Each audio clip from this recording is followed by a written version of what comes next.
and Joe for inviting me, and thanks for everyone for being here.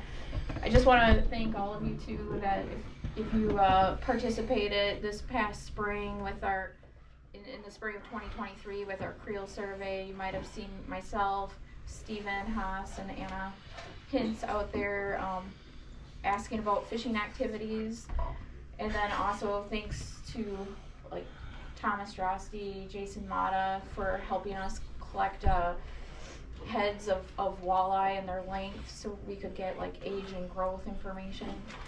And thanks to all of you who have caught a tagged walleye and called it in, because all of that is important information for us. So with today, I thought I would just go over kind of some information about our Creel survey, some of the information we got from that, and then just focus a little bit on walleye only for an update on fisheries. But if you have other questions, depending on the time today, I can definitely try to answer them. So with a Creel survey, what it gives us is, the way it's designed, it gives us a sample of the fishing activity out there, and then we can project, because we can't be out there 24/7 doing a complete census of everyone. So the fishing guides, all of you help participate, Joe, with determining like how many anglers are using each boat launch every day on Adams County side, Juneau County side, Wood County side. So it allowed us to determine how much time we're spending at each launch.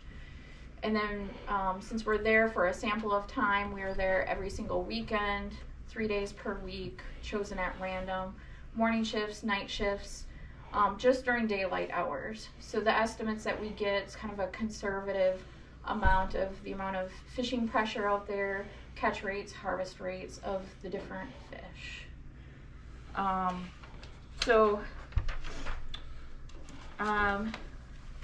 At least for, we're just gonna focus on walleye, but in general, we estimate that anglers spent, so this survey went from the beginning of March through the end of June of 2023. So just that time period, that's what we had funding for.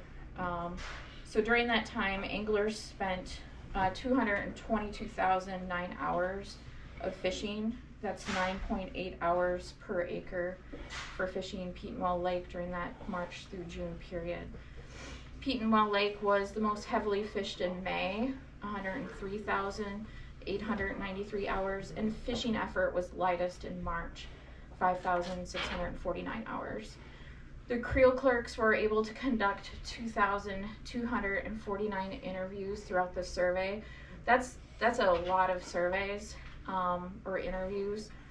The total number of anglers interviewed in those parties was 4,373 anglers. Some of those anglers were interviewed multiple times. I don't know how many unique anglers there were out there, but that's how many we interviewed. And we interviewed 685 people who didn't fish. So anglers were from 558 different zip codes. That's their primary residence, which comprised 466 cities, towns, and villages. Anglers interviewed were predominantly from Wisconsin, 88.3%. Yet anglers were also from 16 other states that included California, Florida, Illinois, Indiana, Iowa, Kansas, Minnesota, Missouri, Montana, New York, Ohio, Oklahoma, Tennessee, Utah, and Virginia, and Washington. So anglers with a primary residence in Wisconsin were from 307 different cities, towns, and villages in 61 counties. Of the Wisconsin anglers, 37.9% were from Wood County, 44.4% were from Adams County, and 2.5% were from Juneau County. Overall, 71.2% of the anglers were probably from central Wisconsin within an hour radius of the lake. Walleye received most of the fishing pressure 67.4% of the fishing pressure was directed at walleye. Anglers spent 152,971 hours targeting walleye. The greatest fishing effort for walleye was in May. March had the least amount of fishing effort.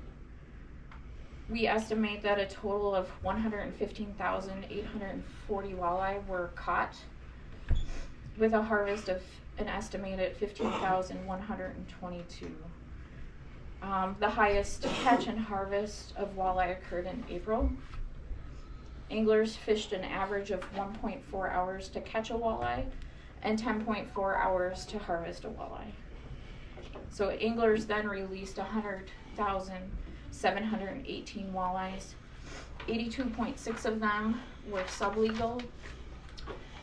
3.8% were in the protected slot, and 11% were released because they were catch and release anglers, and 2.6% were released due to various reasons, whether it was too small, they reached their daily bag, concern of contamination, etc. The mean length of the harvested walleye was 16.4 inches, and the largest measure was 19.9 inches. Many of you know that, and if you don't know, our statewide daily bag limit for walleye is changing to 3. That's effective April 1st. So with the daily bag limit of 5, that was during the Creel survey, 1.6% of interviewed walleye anglers got their 5 bag. If like a 3 daily walleye bag limit would have been in place during the Creel survey, about 4.1% of the parties targeting walleye, or 3.4% of the anglers interviewed, would have had to reduce their walleye harvest. So the overall walleye harvest would have reduced by like 10.1% with a 3 bag. That's what we have for walleye. The second most sought after fish was white bass. About 28.6% of pressure went towards white bass, followed by channel catfish, freshwater drum, and smallmouth bass. The way that the Creel survey was designed, I think, got a really good survey of walleye anglers, I think, and that was our primary target. I think some of the species that spawn later and use the backwater habitat kind of on that upper end of the lake, like muskie, panfish, we probably didn't target those anglers as well. We didn't get many interviews from them because we weren't at those launches that long. But that's what I have for the Creel survey. So last year we also had a spring comprehensive survey, and with our comprehensive survey we set fike nets. Fike nets are a passive gear. They require the fish to move and go into the nets as they're either moving into spawning habitat or just moving around the lake to get to spawning habitat. We also do early electrofishing, and early electrofishing is just to target walleye. So with walleye, what we can look at is like relative abundance. The lake is just too big for us to do a mark recapture nets. It's how many fish do we get per net night. With electrofishing, it's how many fish do we get per hour. And we have data from 2011, 2016, and 2023 to try to track any changes. And we're not seeing much for change with the relative abundance of males, females. Sometimes we can't call what the sex is. We're not seeing much for change with relative abundance. And that's both with electrofishing and fike netting. We can also look at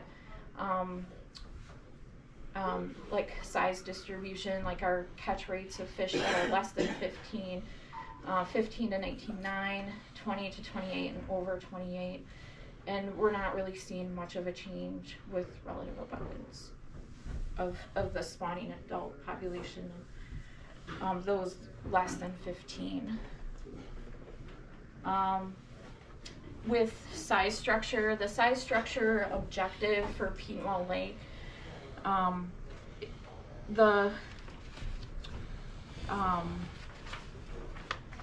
so when the special regulation on the lake went into effect in April 1st of 2002, so it's been in place for quite a few years.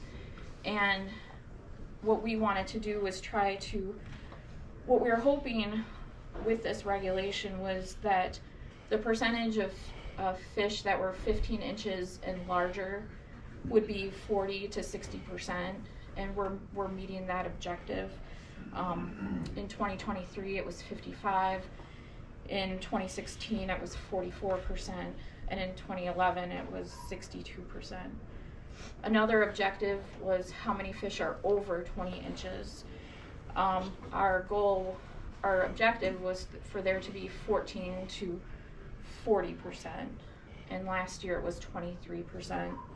So we're definitely hitting the mark there. And then our objective with 28-inch fish and larger was to be 0.5% to 2% of the population being in that size group, and last year it was 0.7. Overall, we're seeing that the size structure has improved since the regulation went into place. With growth information, everyone always asks how old is a 15-inch walleye, or how old is this fish? And with fish growth, this is with walleye, this is with most species, like growth is really fast in the beginning, and then eventually growth slows down and it tapers off as they age, to eventually them kind of just reaching the ultimate length that fish will be. And within an age group, within a year class, there will be fish of a different range. So like for your age 0 fish, they may be 5 inches all the way up to 7.5 inches. And some of that is due to sex difference. Females grow faster than males, but then even females and males, some of them grow slower than others. And then two, when the fish reaches, those faster fish reach the 15-inch minimum length limit and are available for harvest sooner, anglers typically can harvest them sooner. So what's left in the population is kind of those slower growing fish. So then growth can be biased a little low. But age 1 fish, they can range from 8 to 10.3 inches we've seen. Age 2 fish, 9.9 to 11.6 inches. And age 3 fish, 12.1 to 16 inches. Age 4, 12.5 to 16.8 inches. Age 5, 13.4 to 19.6. So there you're kind of, that 13.4 inch fish is likely a male, and it might not ever reach that 15-inch mark. Age 6, 15.6 to 19.2 we've seen. In this past year, we had a couple fish that were 28 inches and over that we were able to collect heads from the creel survey, and both of those fish were estimated to be 13 years of age.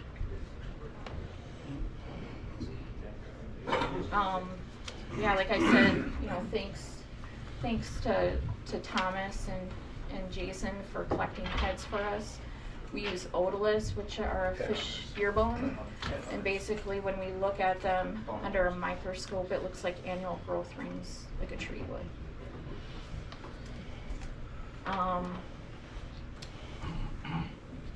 Since 2015, we've been conducting annual electrofishing surveys in the fall to look at reproduction. So how was the year class that year? Like, was there a good year class from that spring? So we've been monitoring that since 2015. And kind of in general, what we're finding is that there will be 2 good year classes and then 1 poor year class. It's not a long trend, or it's only a 9-year data set, but still it's still a pretty good data set. It's more than having nothing.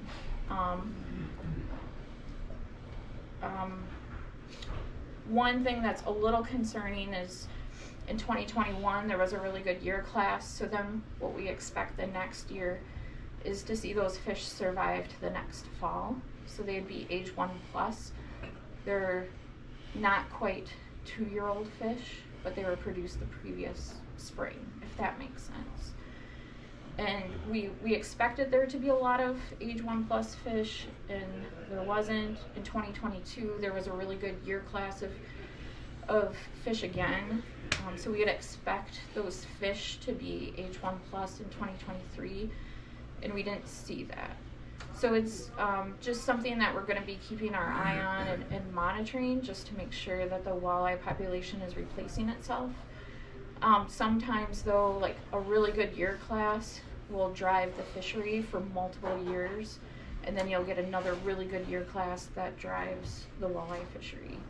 So it's not super alarming right now. With the Floyd tag, I just wanted to do some highlights with the Floyd tag. So we tagged a total of 1,157 walleye. We started tagging in the fall of 2022 during that survey work, and then we were able to tag some in the fall of 2023. So we were able to tag fish during spring netting, electrofishing, and then also 309 walleye were tagged with the Midwest Walleye Circuit tournament that they held in May. Of all of those tagged walleye, 190 walleye have been reported. Not all walleyes tagged were of legal size. 572 walleyes were of legal size at tagging, but then growth happens, right, during the year. So some of those 14-inch fish would grow into 15-inch size. Some of those 19-inch fish would grow into the protected slot. So you have to consider that.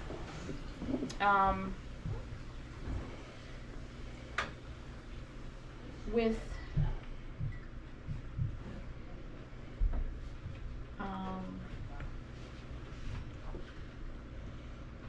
some of the Floyd tags, so with the tag return data, some of the anglers would report how much the fish grew.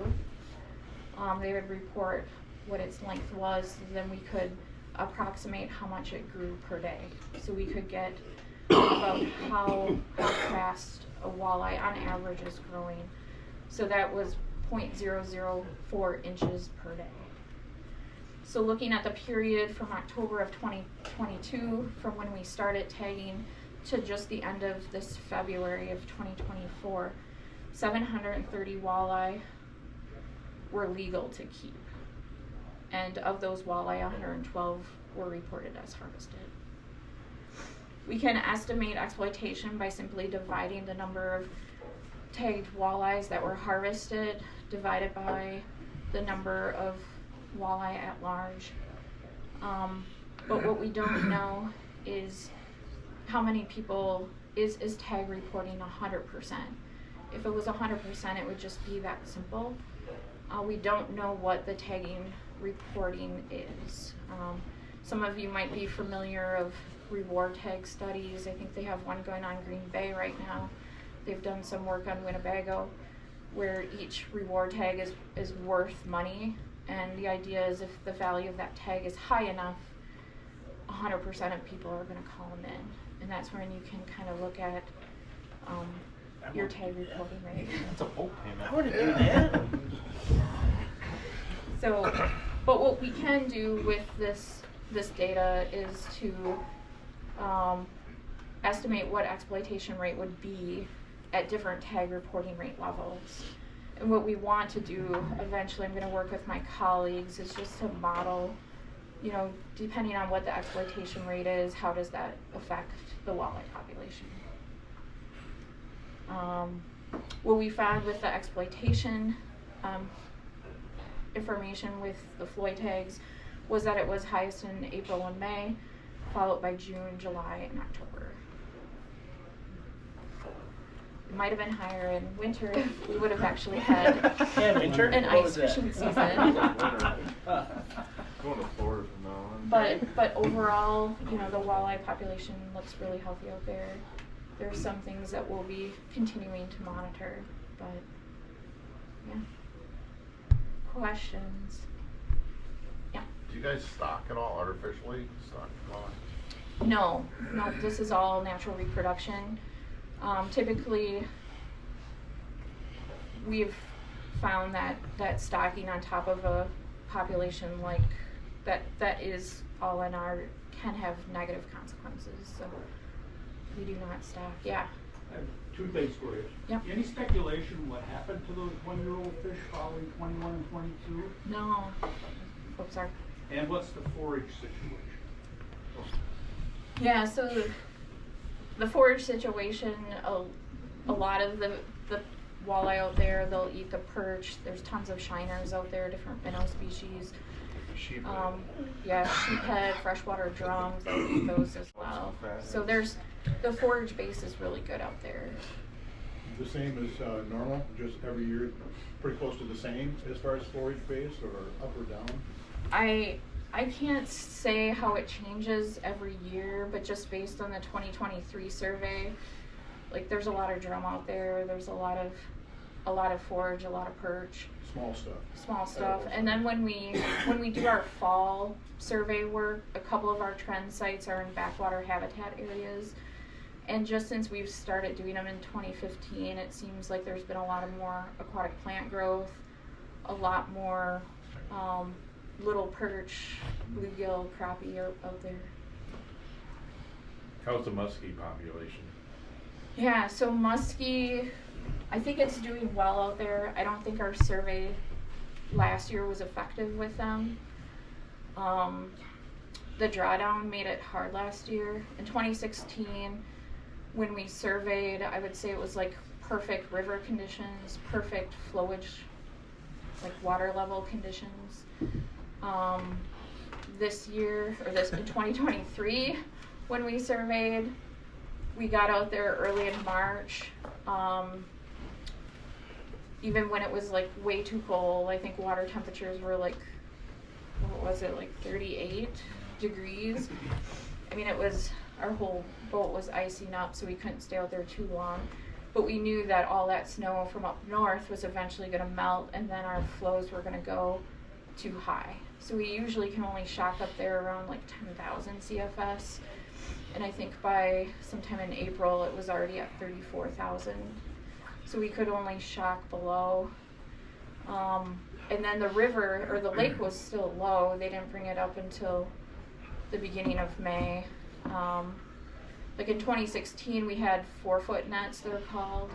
And we could set them anywhere we wanted, like in the Devil's Elbow, Chester Creek area. Last year, we had to use our 2-foot nets or 3-foot nets. If we were surveying out there this year, we wouldn't be surveying them. So I don't think our survey last year sampled muskie well. From our creel survey, people weren't directing effort towards muskie, but it was estimated that during the spring season, especially during the river flowing, walleye fishermen were catching muskie by incident. They probably caught half of it. A lot of them. Seems like when that current comes up, when that flow comes up, a lot of muskies show up. I mean, you catch 5-8 of them a day sometimes. Yeah.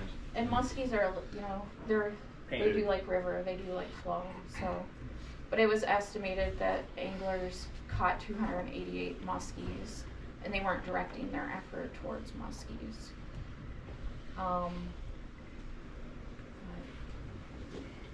Yep. Does the same go for pike? What's the pike situation? So with pike, it's challenging because according to our Fike net data, the relative abundance of pike have increased. Yet in 2016, when we were doing our survey, we had nets set way down on the south end of the lake for pike. If we would have wanted to do that in 2023, that pike spawning habitat was out of water like it is today. So pike can move. Research has shown that pike can move miles. We've had tagged walleye that were tagged down at the south part of the lake go up to the dam. pike can do that too. So I don't know if our catch rate is artificially high because pike were moving. They're trying to find spawning habitat, and the habitat that they could find was on the upper part of the lake. So, but the size structure of pike is very good. It's only improved with time. Hey, Jen, do you guys have an estimate, or have you ever checked or studied to see what percentage of walleyes might actually be spawning in the lake, various parts of the lake? We have not, no. I mean, it's, yeah, Gotta our spawn crew in is, south end. They got our crew spawned, is yeah. small, and They also spawn by wilderness. I just was curious, because there's, now that the water's exposed, pike or walleyes Water's generally aren't gonna spawn in mud itself, but hard bottom, some kind of gravel, a little bit harder bottom. Now that that lake is exposed, you can see that there's gravel bars and really hard bottom areas. you know, we in places that did I never even realize. And we saw that too, like in the Devil's Elbow area when we were trying to get to some of our nets. Mm. We'd get stuck on gravel bars. So potentially walleye use that Yeah, too. 14 mile, and the whole north end of the lake is all gravel. Monroe's got that hard bottom on the river Do channel. they have to have current to spawn though? They can have wind wave action. Never a shortage of that. Yeah, we never have to wind out here. Every day it blows. I think last summer was east, southeast every day. Curious, because Yeah. there's a couple other guides, one that's not with us anymore that passed last year, and Jerry Tipping, they were telling me that this last April, they were catching fish out on the lake, like in front of Monroe, well before anybody else was even thinking about going to the lake. And they were catching females that were like dropping eggs in the boat as they were catching them. So I fished an FLW tournament one year, way back when, out in front of Monroe, and we caught walleyes at the beginning of April on the county park on that break line. There was just a hard edge they were swimming on. You said something about fish going, I mean, a walleye going from the south end all the way up to the dam. Is this, I mean, this has to be highly unusual? No, walleye can move. the They Winnebago, go that far? the Winnebago system, they'll go from Winnebago, Fond du Lac, the Cheyenne. south side of Winnebago, they'll go 74 miles up to Cheyenne Cheyenne. every single year. Fish. Tag fish? Tag Tag fish, Yep. yep, tag fish. Didn't they have one on Lake Michigan too? It was Yep. in De Pere tagged. It went all the way out in around Door County and all the way down south. All the way through Sioux St. Marie, Yeah, or it was it was- tagged in Lake Huron, and it was caught over like Sturgeon Bay or Yeah. something. Actually, to be honest with you, some of the MWC tagged fish went right back to the residents where they were caught. Yes. From this So, last year. so when they released them in one area of the lake. And we caught them all the way up north. They caught them all the way. We caught tagged fish that we were calling in, and we called Jen, and she's like, "Well, that was released by the wherever the county park, and we caught it in the north end of Peatwell a couple days later. It went right back to where it was caught Within days. within days. Look how deer moved during rut, you know, Yeah. miles and miles. Yeah, and we caught some on the south end that they caught in the south end, went right back to the south end of the lake. They like home. Yeah. That's their home area. Yeah. Lock the GPS in and go. Yeah. That's one of the things I was going to talk about with Mike. Okay. Is that But yeah. Sorry. No. That's Yeah, that pike population is definitely. It's becoming- growing. Wow. Yeah, Wow. last Catching year, 2 to 3 a day Yes. that are 30 to growing. 30 plus inch ones last. Yeah, so the pike regulation on the lake is a 32-1, and that's been in place, I think, since 1995 or 1996. One, Lake Peatwell, where Peatwell is, it's a large body of water, it has the ability to grow big pike. So that's partly why it was chosen, and I think part of the reason why it was chosen at the same time, they're increasing the muskie length limit. There's a lot of carp out there, as you know, and you know, I think part of it was biomanipulation. If the carp ever did have a hatch, hopefully there's enough predators in the system to eat. Can they eat the big Those, ones? like the no. What's their growth rate? They must explode fast. Well, carp are tricky. Don't catch any little ones. It's Exactly. big. You don't catch a lot of little ones. So once carp kind of reach like carrying capacity, you just get a lot of big carp in the system. So that's what we see out in Peatwell, is just a lot of big carp. If you have enough predators in the system, if they ever do have a recruitment event, hopefully the predators in the system keep them in check and you don't get a big carp explosion. So you said it was 2002 when the slot limits and stuff were here. Do you have data of what the walleye population was then and why you guys set those objectives? Yeah, so I don't have that data offhand, but at the time, it was prior to 2022, there was a lot of concern by anglers that they're not seeing a lot of big fish anymore. So that was part of the instigation for trying to get a new regulation in place. You don't see that slot going anywhere anytime soon? I don't. And there's no way, I mean, we get asked all the time, you guys are gonna outfish this lake. Is that even remotely possible? I don't know. That's what the, we'll do some modeling work to see like at what level would you overexploit the walleye population.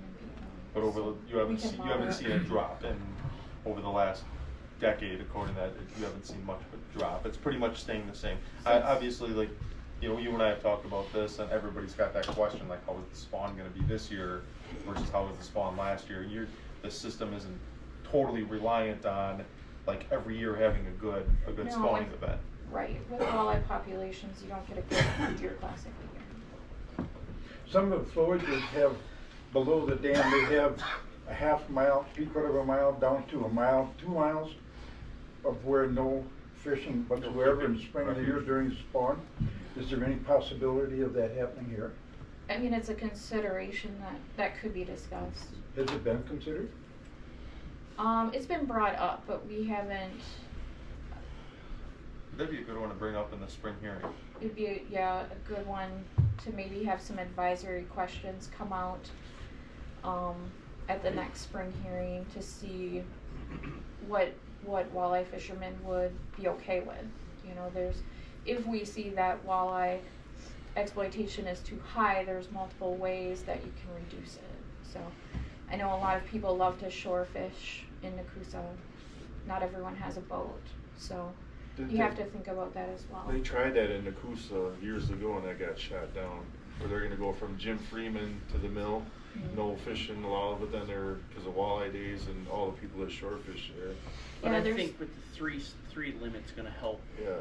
Consider. So we'll Especially in the spring. We'll keep monitoring it, especially see how this 3-bag changes things.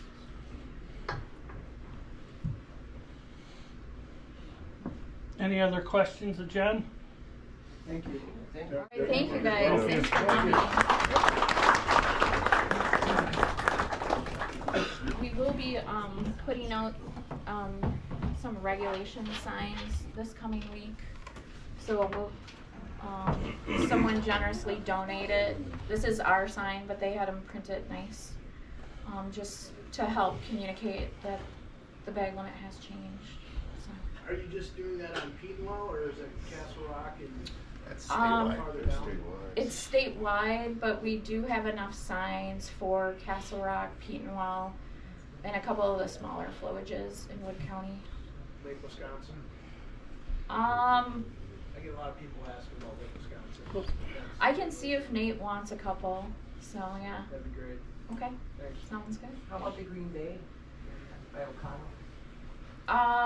Yeah, so the biologist over there, they'll be, changing regulation signs at their launches if needed. Free limit too, in O'Connell? It's statewide. So Statewide. it depends. So if it was a 5-bag, it is now a 3-bag. Right. Up in the ceded territory, there are some lakes that are more restrictive, where it might be a 1-bag or a 2-bag. So that still stays in place. It's a statewide inland regulation, so it does not affect boundary waters. Green Bay and Mississippi doesn't affect that. Correct. Yeah, that's federally watched. And then also, your water body specific regulation is a daily bag limit of 3, but your daily walleye limit for Wisconsin is 5. So you could catch 3 walleye in Petenwell, and then you want to go fish Castle Rock and catch another 2. You can. And your possession limit is still 10. Isn't that gonna be kinda hard to enforce? Potentially, but Ask him. that's a question for someone in Madison and our wardens, so.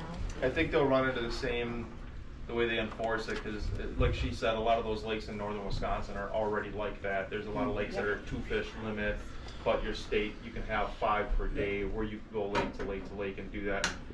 I'm guessing they probably haven't seen a whole lot of people violating it to where they have to like increase warden activity in certain bodies of water. I'm sure it happens. We've all seen it. We've all seen people keep a small slots. fish, keep a slot fish, do stuff that they're not supposed to. It comes back to your moral compasses. I mean, honestly, it comes back to your moral compasses. Everything we do is a moral compass, so you're always going to have people that bend it to break it. And Most fishermen are good people. Yeah. Most times. Yeah, with the Creel survey, I would say like 98% of people were awesome and super kind and shared information with us. So again, thank you all. Thank you. Appreciate Thank it. you. All right, well take care. We're off to go check some bike nets.